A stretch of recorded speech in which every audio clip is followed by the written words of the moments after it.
Materials supplied by Microsoft Corporation may be used for internal review, analysis, or research only. Any editing, reproduction, publication, rebroadcast, public showing, internet, or public display is forbidden and may violate copyright law.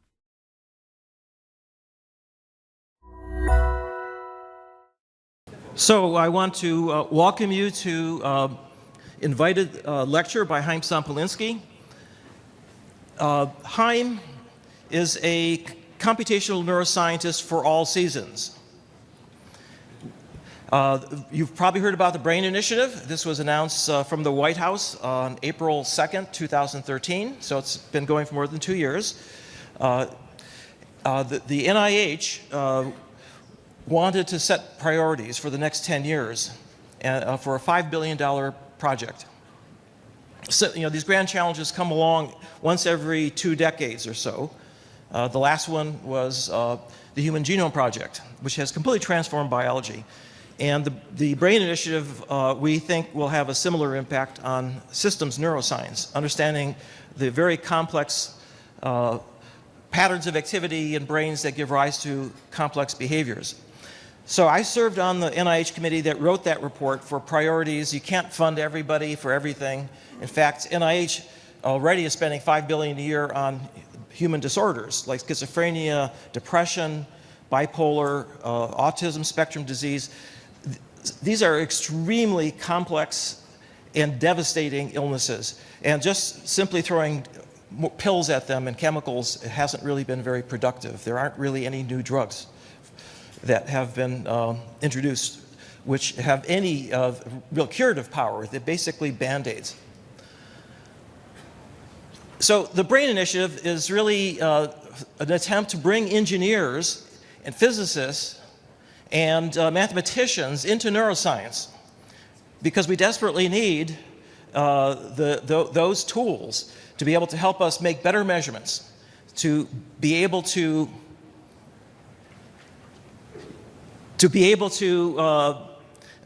record for more neurons, to be able to link them to behavior. And I was very pleased that in addition to all the neuroscientific areas, that brain theory was considered one of the most important areas. And that includes statistics, computation, modeling, and theory. And Chaim has contributed to all 4 of those areas.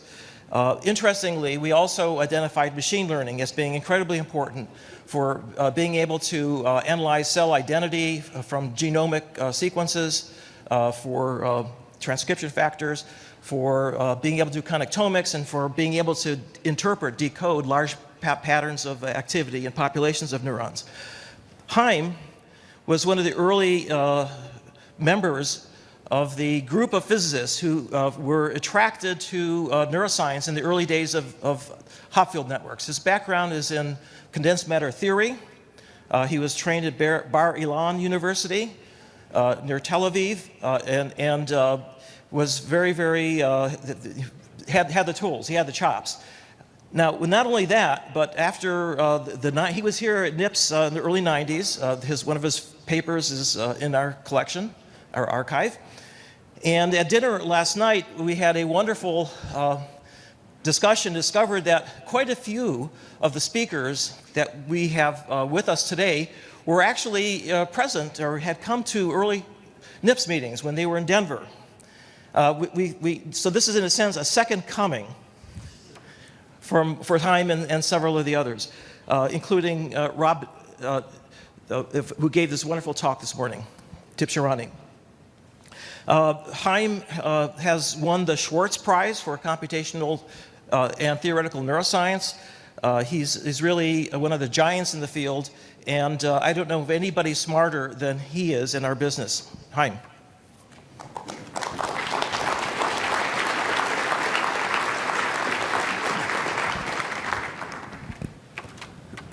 I would like to thank the organizers for inviting me, and to thank Terry for his kind introduction.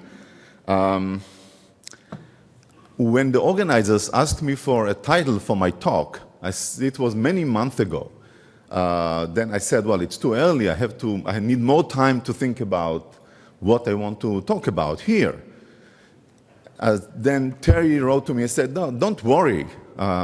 Do like what I do when I have this problem. I just give the title, The Computational Brain, and it always works. So this is an alternate title, The Computational Brain.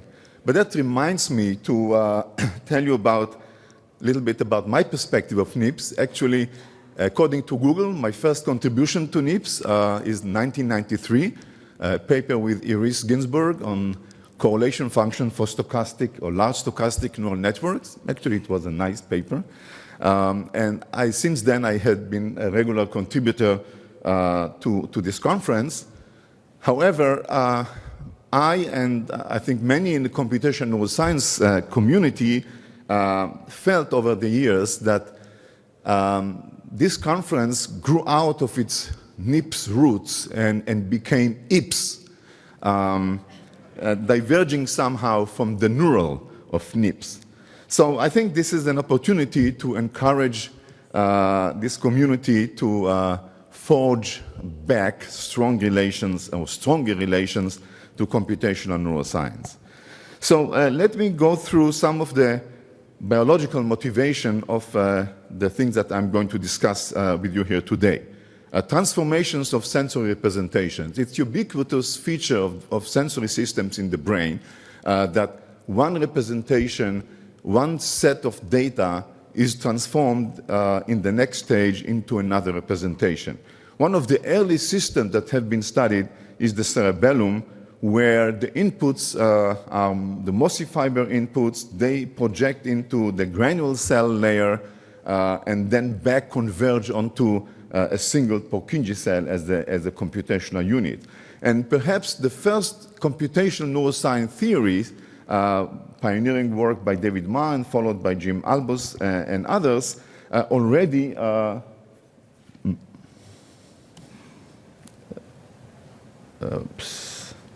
do I? It is not now. Yeah. You can see it on the right, drew maybe the first diagram, abstract diagram of a neural network of a real biological structure, and they realized that there is enormous expansion from the MOSI fiber layer, about 1,000 of them in one unit, expanding by a factor of 100 or 200 to 200,000 granule cells, which converge back to an output unit, which is the Purkinje cell. A similar pattern you see in hippocampus, where entorhinal cortex expand into granule cell layer in hippocampus and then converge into the CA3. And then another system, the insect olfaction, and similarly in the mammalian olfaction, you see a projection of sensory information into cortex or cortical-like structures, and then converging to various output units. So this and different systems motivate several questions. First of all, what is the computational logic of expanding? So number of neurons in projection layer over the number of neurons in input layer is the expansion ratio, and typical numbers is between 10 and 100.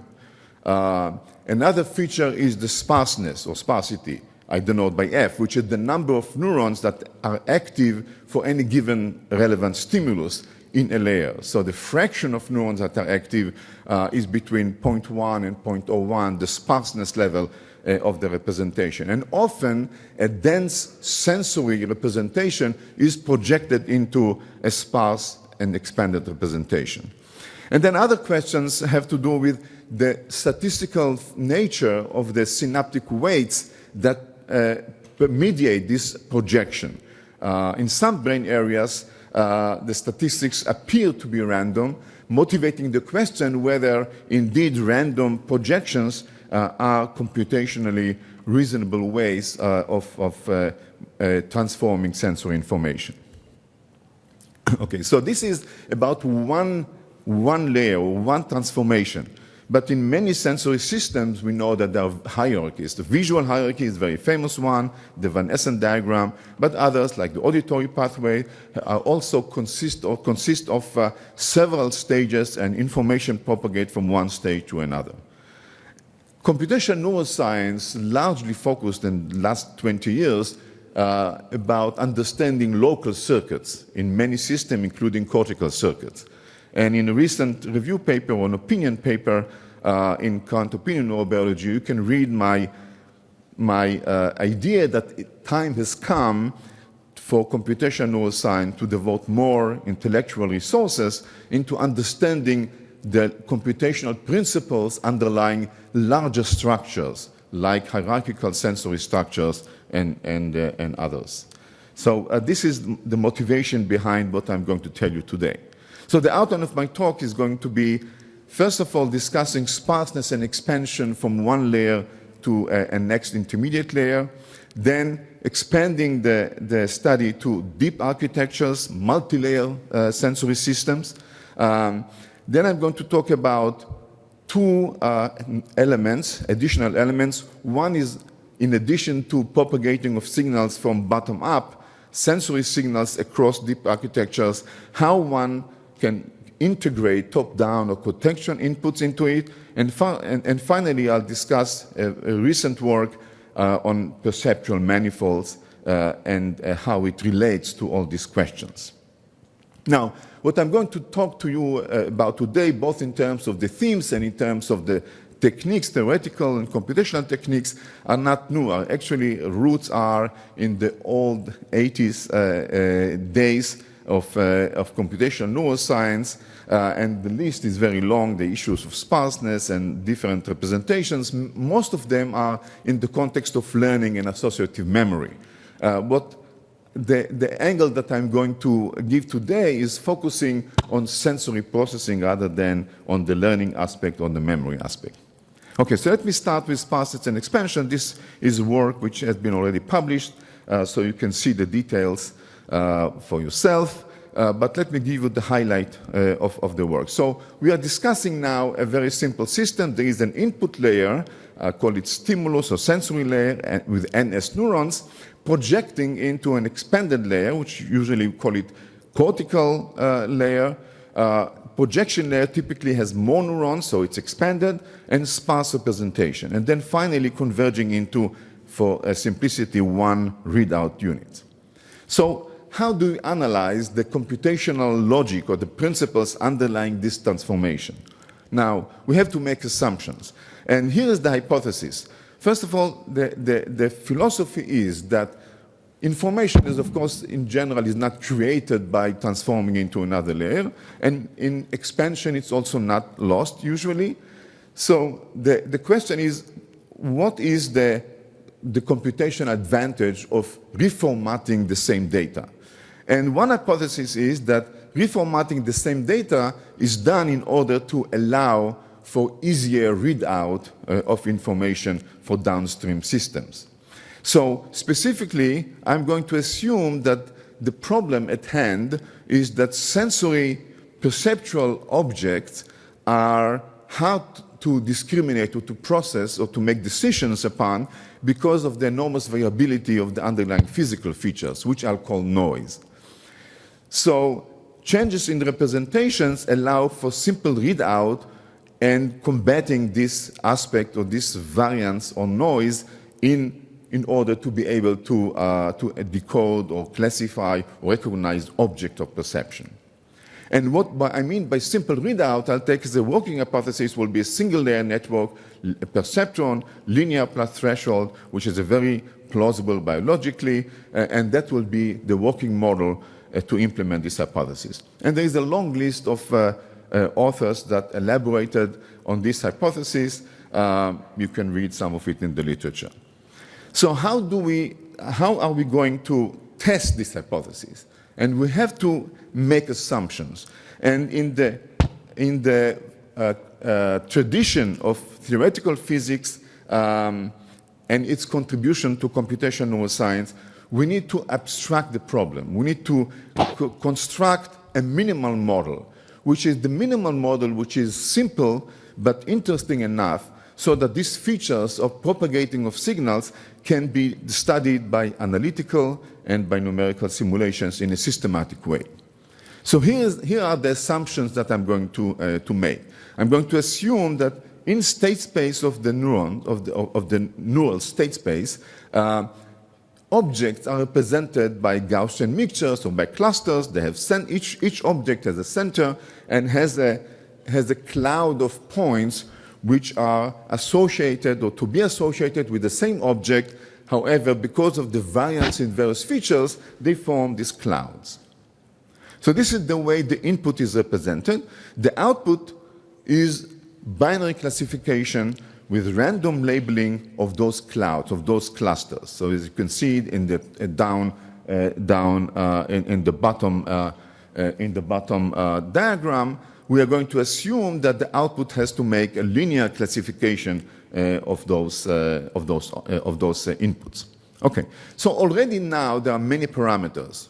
There are number of clusters, P, there are the size of the cluster as it shows in the diagram, delta S, the level of noise normalized between 0 and 1, the size of the stimulus layer, and S, the size of the projection layer, and C, and the sparseness in the cortical layer, F. But nevertheless, these systems are large, can be hundreds and thousands or millions, and the characterization is only by several 5 to 10 parameters. So that's good.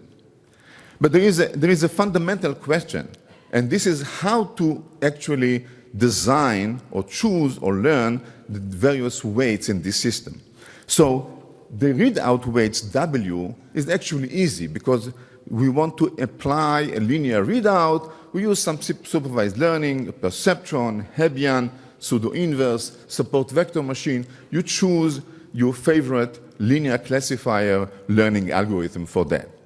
But how to choose the projection weights? What is a reasonable strategy to choose J, the projection weights, and J does not know about the particular classification that the system has to perform downstream. So it's more like unsupervised synaptic weights. So, as I said before, the simple assumption is that this is simply random projections. So denoting the first layer by S, the second layer by C, you just choose random matrix between them, J, Gaussian for instance. You then, each neuron in the projection layer and the cortical layer linearly sums the activity of the first layer. Then you enforce the sparseness by some threshold, and you generate a nonlinear expansion into a sparse representation simply by random projections. Is this a good strategy or not?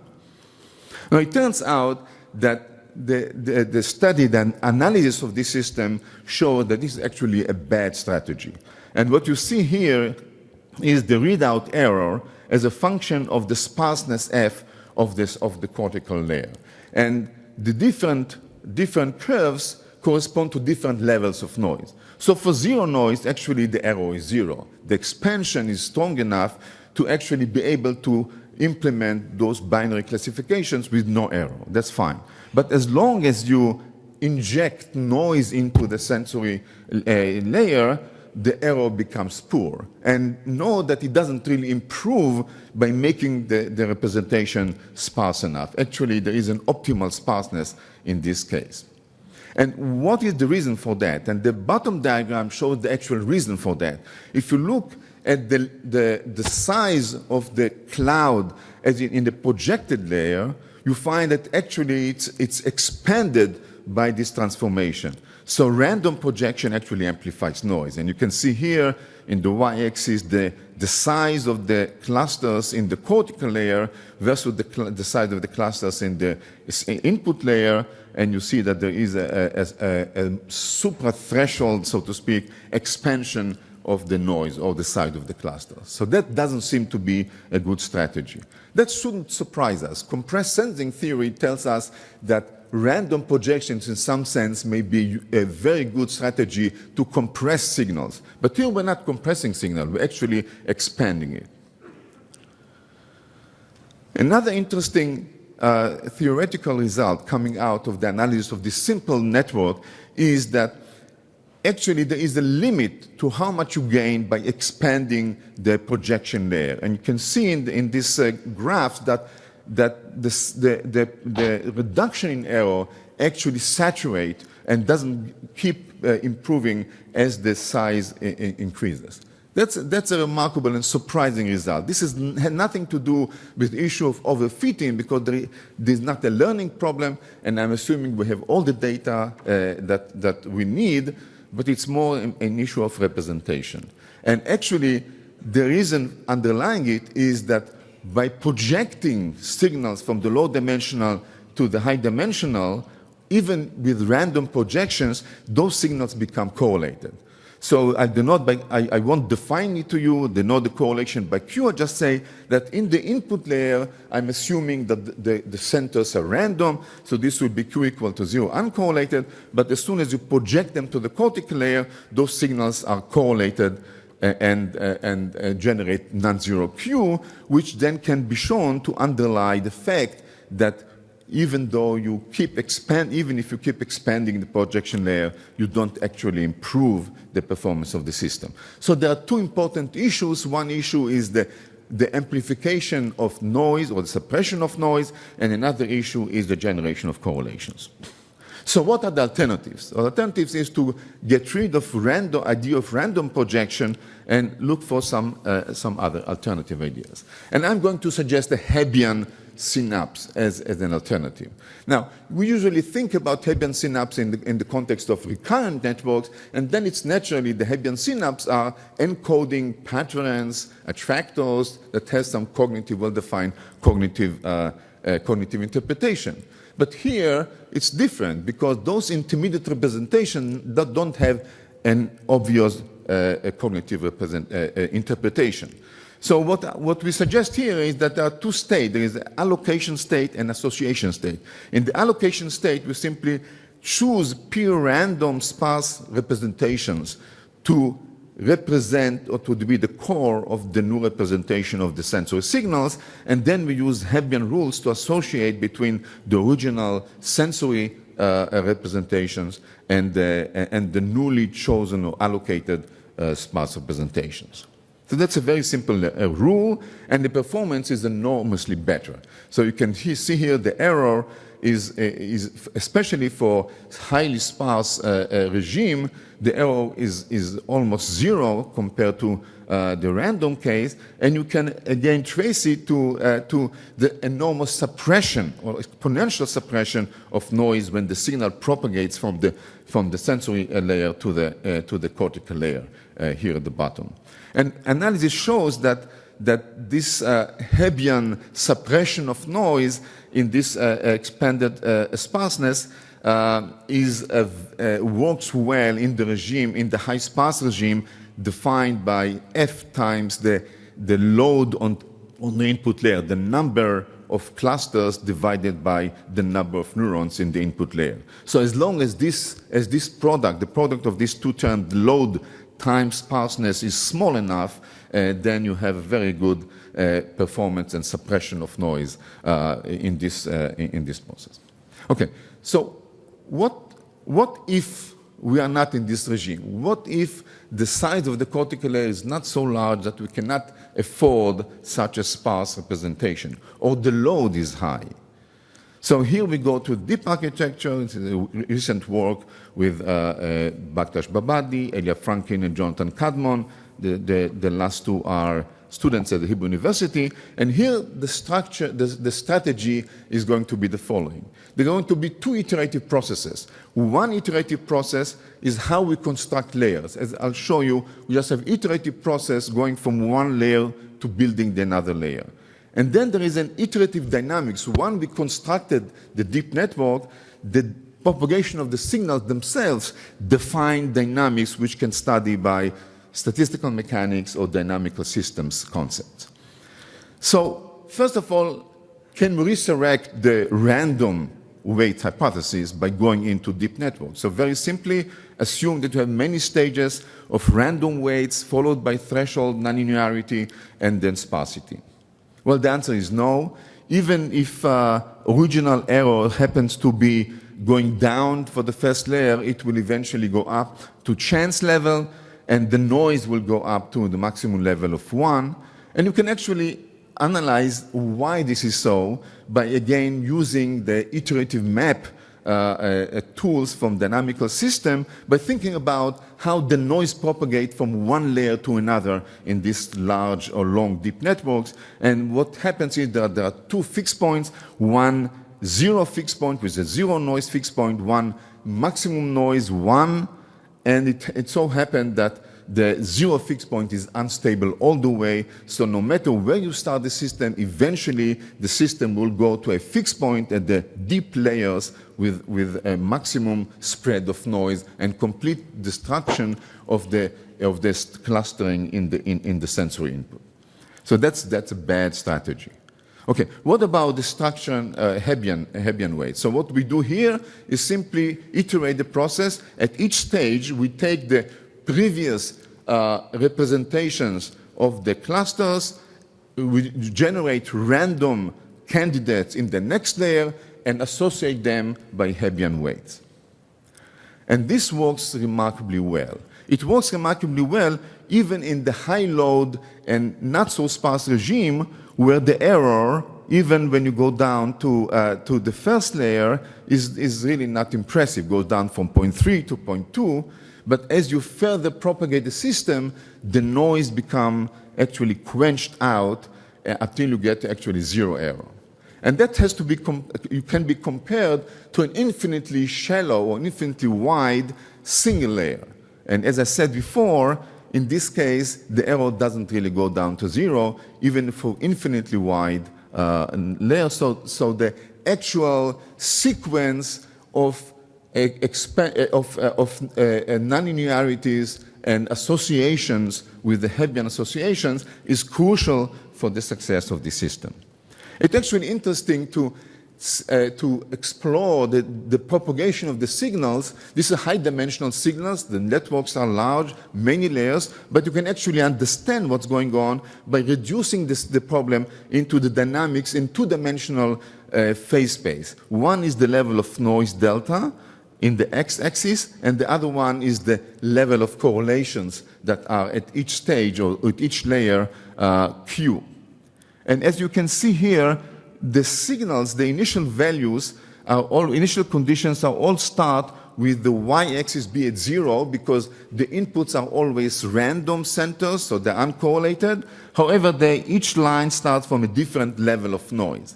And you can see for these particular values that it's not so sparse and high load, then actually as you go from the input layer to the next layer, actually there is expansion of the noise in these parameters. So the performance gets worse. However, after one more layer, the system, the dynamics go down, both correlations and noise converge to zero, which is almost a perfect representation or invariant representation of the clusters.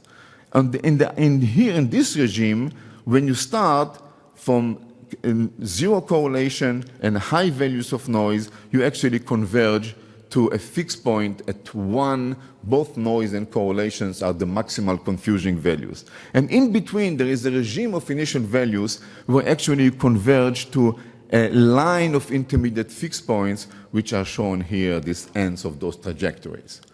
So that's kind of a general structure. There is an enormous range of initial values that even though for one stage is actually not enough to do the job, by iterating a few more steps, the network is actually converged to zero, to very small values of noise, and perform rather remarkably well. Okay, let me now switch to top-down question. Okay, so it's another work with Elia Franklin and Jonathan Cadmon. It's related to other works in the literature, addressing the problem of how to incorporate bottom-up propagation of sensory signals with top-down information. Top-down information can be attention, can be cues about the task, or can be information, top-down information about from long-term memory or from other sources about the category or concept and so on and so forth. Okay, so here is the way we incorporate it into our framework. So we have these object representations as before, but now imagine that they are organized into categories.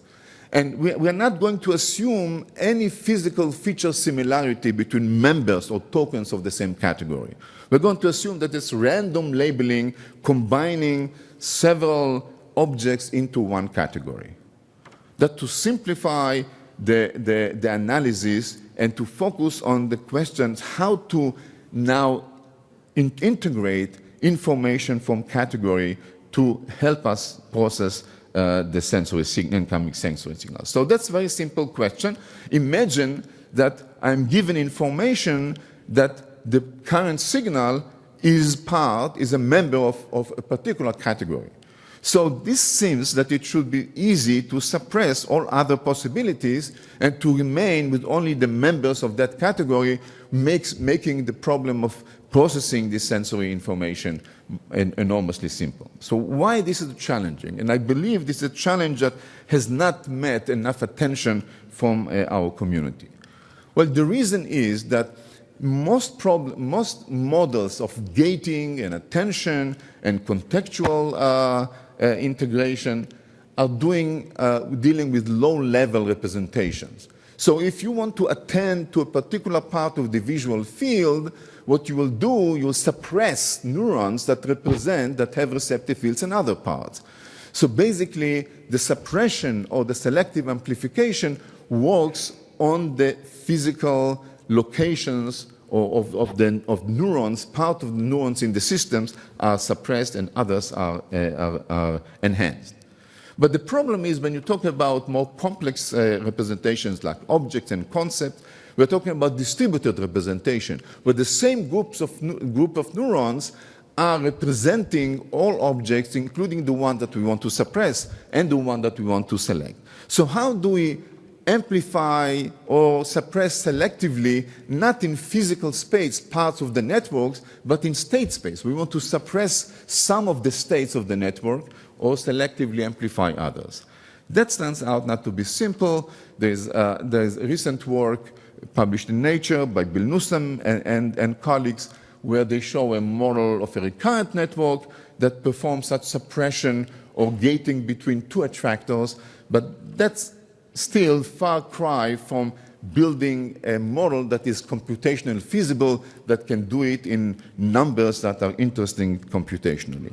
So we are going to propose, again, within our feed-forward deep network, the following model. Imagine that we have a noisy sensory signal coming into the system, but the level of noise is such that by itself, it won't be able to be recognized properly downstream. But now we have some cues about category and so on that invokes a category representation, which then is going to be integrated in intermediate layer. And the key is that we have to now, in our model, generate or create an intermediate layer or mixed representation where both the sensory inputs and the category inputs are in a nonlinear, highly nonlinear way, are integrated into a mixed representation, actually in a quadratic or multiplicative representation. Then we can actually propagate this further downstream. So we have our multiplicative representation, mixed representation.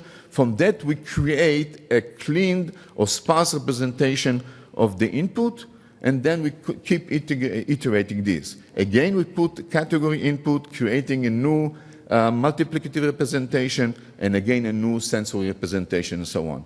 It turns out that it's essential to actually integrate top-down information within our model into each stage of this deep network. It's not enough to do it neither at the beginning or at the end in order to be effective.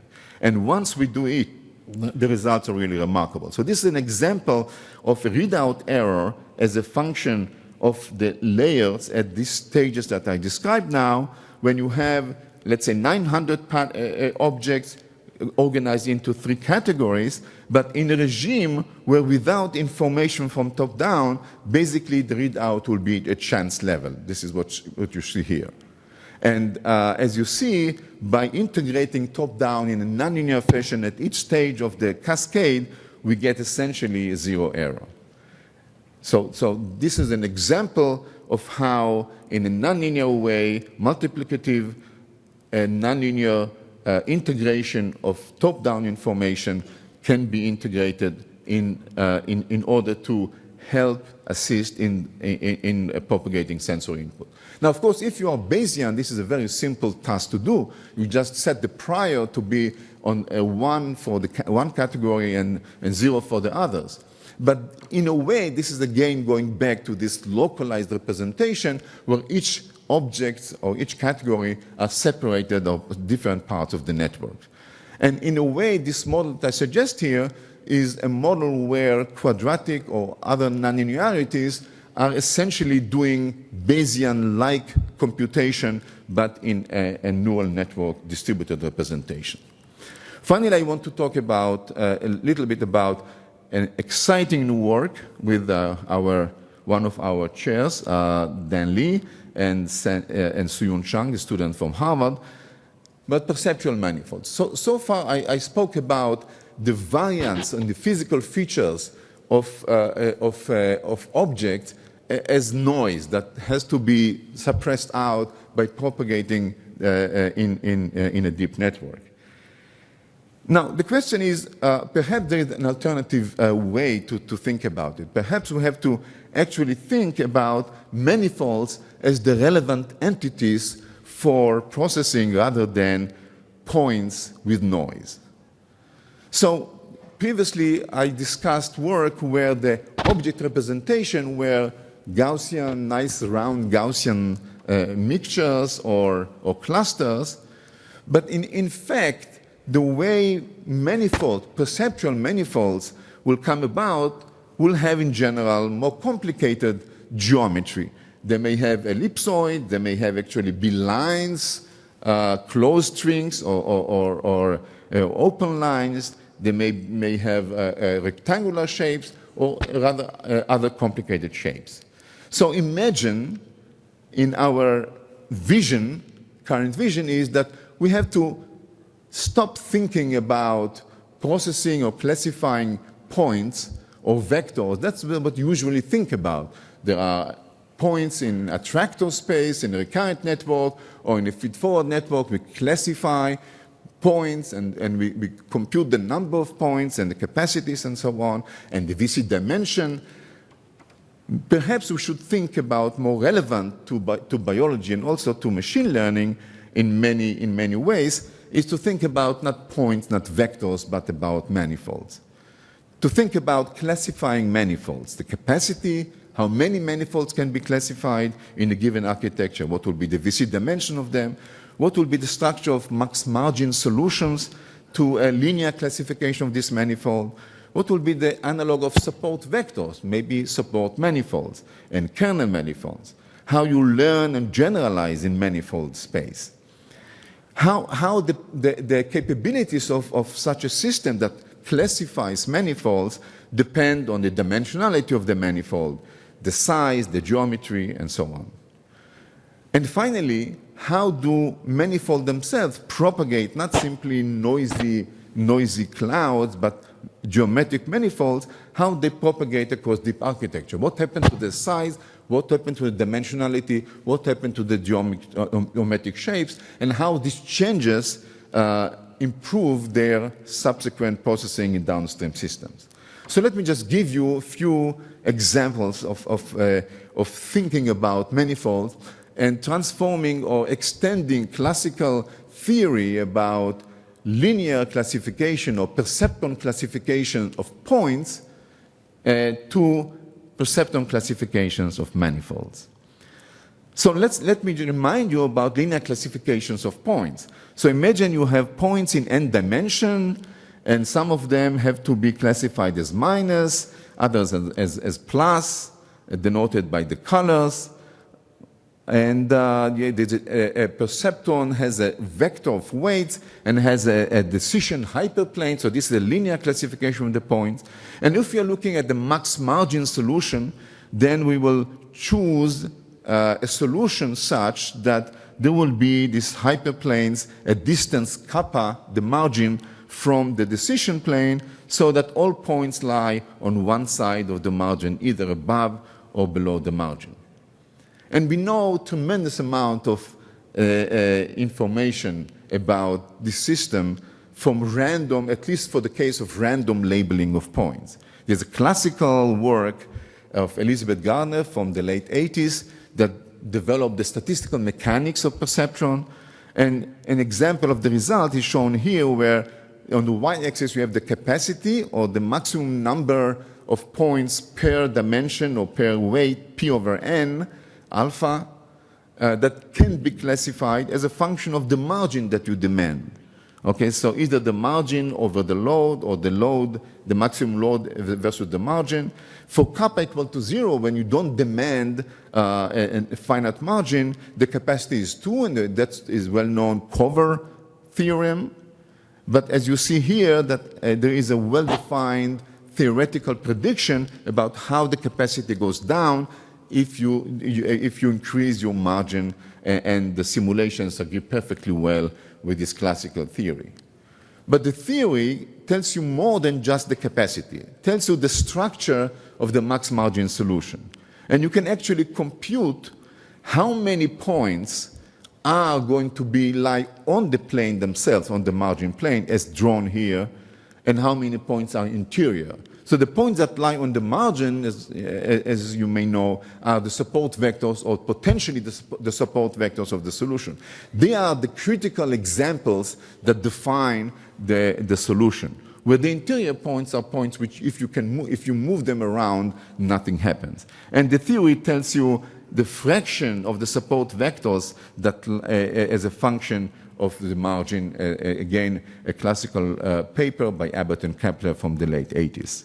And as you can see here, the higher the margin is, more and more points are going to be on the margin, which makes sense because you push the margin high, then you don't have enough room for examples to be in the interior space.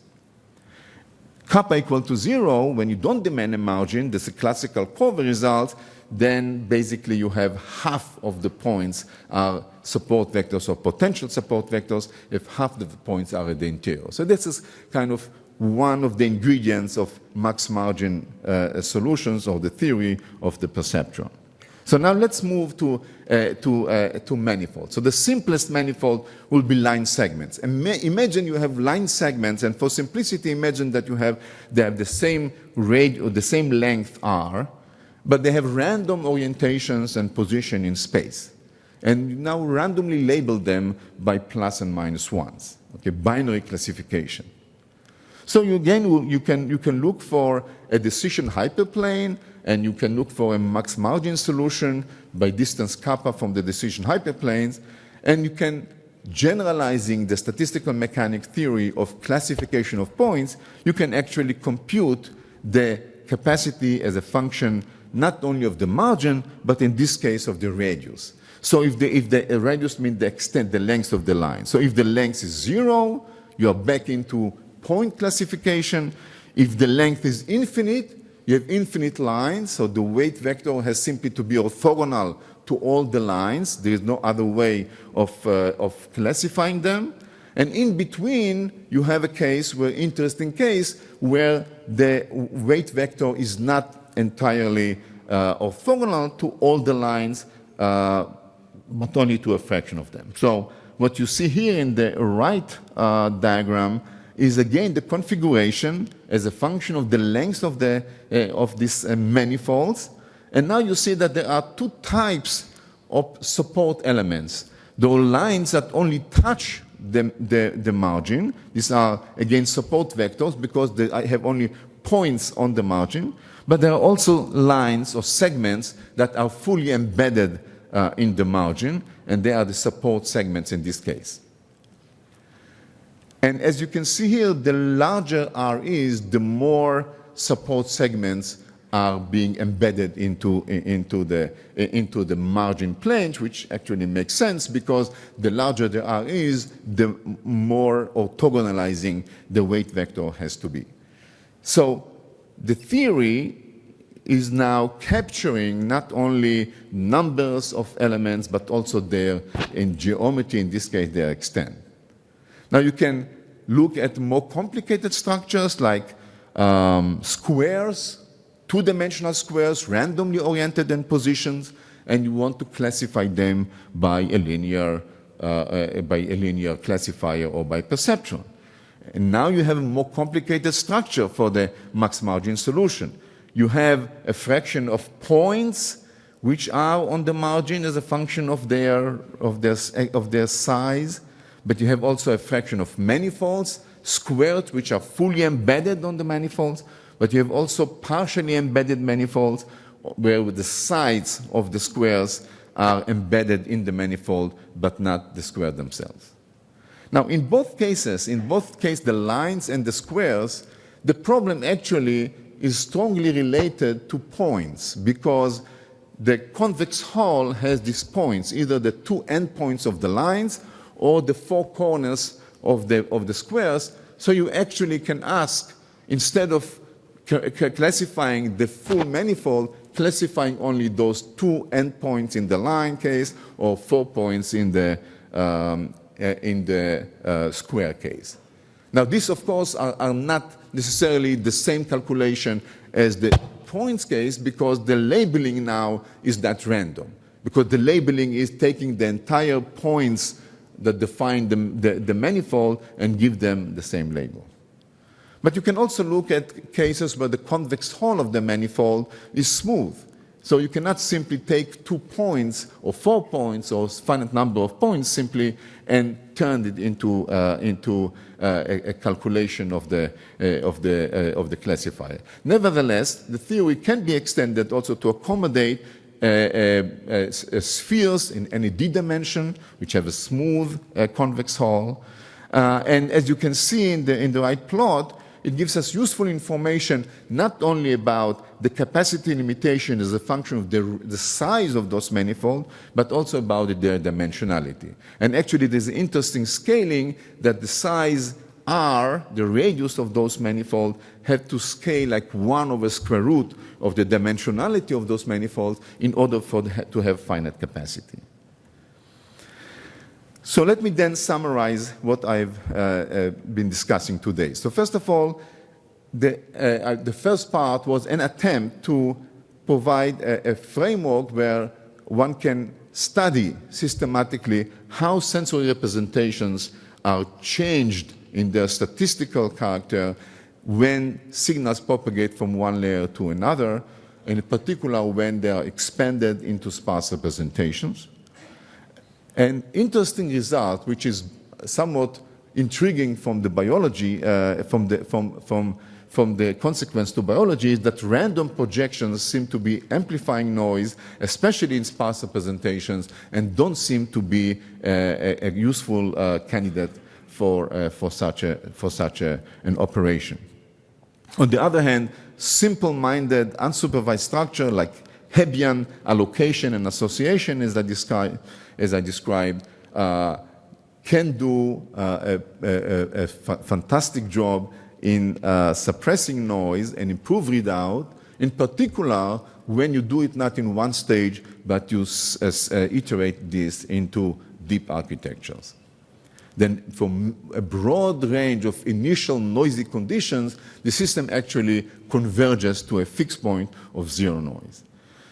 So what we have learned along the way is that even though the problem is still high-dimensional, you can get insight and also quantitative predictions by focusing on a few relevant statistical features. Like in our case, the size of the noise as it propagate along the network, and the correlations between those clouds. So, for instance, in particular deep network that I described, I showed you how the phenomenology of two-dimensional iterative maps can give us insight about what happens for given initial condition as the system propagates along the network. Now, this is a very simplified framework where I made simplifying assumptions about the statistical structure of the inputs and simplifying assumptions about how the network is created. Nevertheless, the hope is, and it so happened in the past, so I believe this will also be in the future, that insight of this nature coming from theory of simplified abstract models can be useful also to understand more realistic systems, both in the brain and also in machine learning applications. And surprising result was that expanding the architecture in the width has a limited benefit. On the other hand, it's much more beneficial to stage them into a deep architecture. Finally, I told you about two additional variants. One is top-down information, how the challenge to find good models that take top-down information and integrate them into the deep network bottom-up information flow. And finally, that if we take, hopefully, those elements and combine them with the last element that I talked about, which is not thinking about noisy points propagating along those networks, but thinking about manifolds of different geometry and different size and different dimensionality, and how they are propagating along the network, eventually being read out by downstream systems as a framework, hopefully, for object recognition and object classification in neuronal networks. Thank you. So thank you, Chaim. While you are clapping, there is an ad about opportunities for aspiring students and postdocs that want to join us in the journey of conquering the brain, understanding the computational brain, both at the Hebrew University, at Harvard. There are opportunities. Please write to me. Yeah, Chaim is delocalized, having two groups of students, one in Harvard and one in Hebrew University in Jerusalem. So that is like a balancing act. A balancing act where you have to have two balls in the air at the same time. Quantum computing. Quantum computing, delocalized. So we have time for just one or two questions. One in the back, Joshua. So I'd like to understand better for the deep architectures slides that you presented, the shallow, infinitely wide layer. How come it's not having zero error, even though it is possible to have zero error? Because you said you have as much data as you want, you have an infinite number of units, so this should be a consistent estimator, it should converge to the base error. What am I missing? Well, our understanding of that is that we have basically a finite dimensional inherent structure due to the correlations which don't disappear when you increase the dimensionality. So that's kind of limit the effectiveness of increasing the dimensionality. Namely, the signals are not really in low dimensional manifold because of the nonlinearity, but nevertheless, they are still incorporating sufficiently strong correlations not to be amenable to improving the performance further indefinitely. Actually, we have an estimate of the size of the saturation layer, which is dependent on both inversely with the correlation and also with the sparseness. So the sparser the system is, the more you gain by going to a wider system. The lower the correlations are, the more you gain by going to a wider system. But for any finite correlations and sparsity level, you eventually hit the wall. So you mean the sparseness is going down as you increase the size of the layer, or? The higher sparsity means f small. So the more sparse the representation is, the more you can gain by expanding, but up to a limit.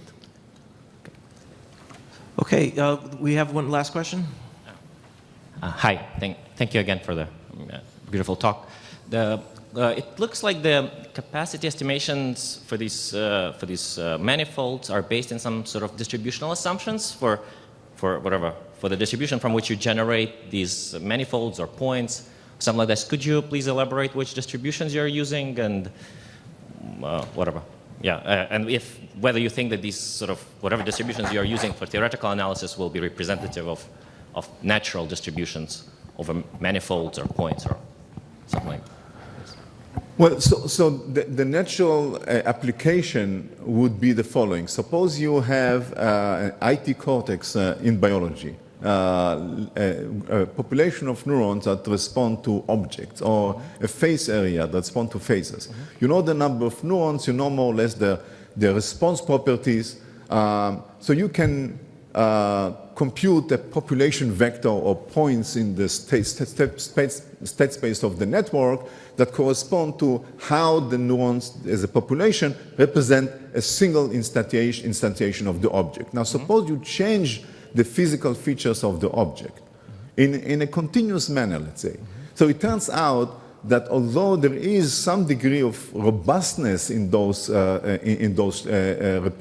representations, neurons, even in IT cortex, are sensitive to those physical variations in orientation, in pose, in scale, in lighting, and so on.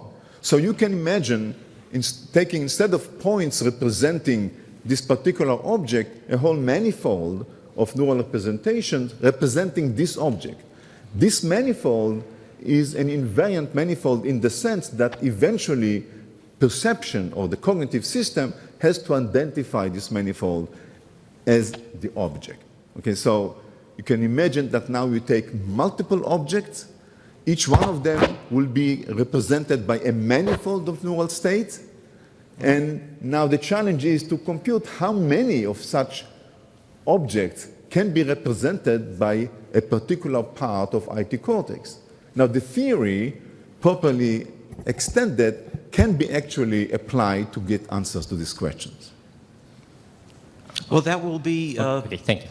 a project for next NIPS meeting, manifold learning in populations of neurons. Thank you, Hein.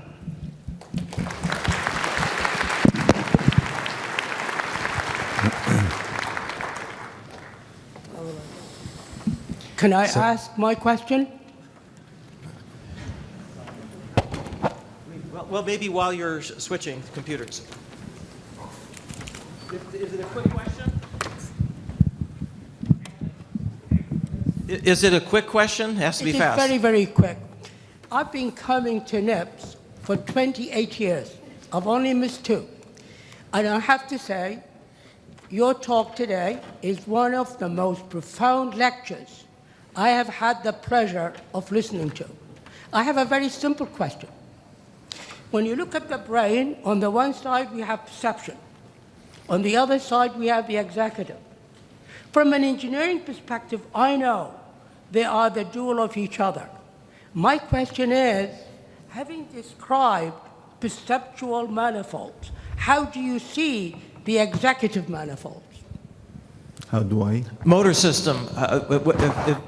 Does your framework also apply to the output motor manifold? That's a great question. Where is Dan? Okay, we are meeting at breakfast tomorrow morning. Motor manifold. It's a great question. This was a joke, but I think it's a great question because many of the theories about coding in relation to natural statistics are strictly applied to the perceptual sensory systems. And I think it's a challenge how to apply similar ideas to the motor system. I think it's a great question.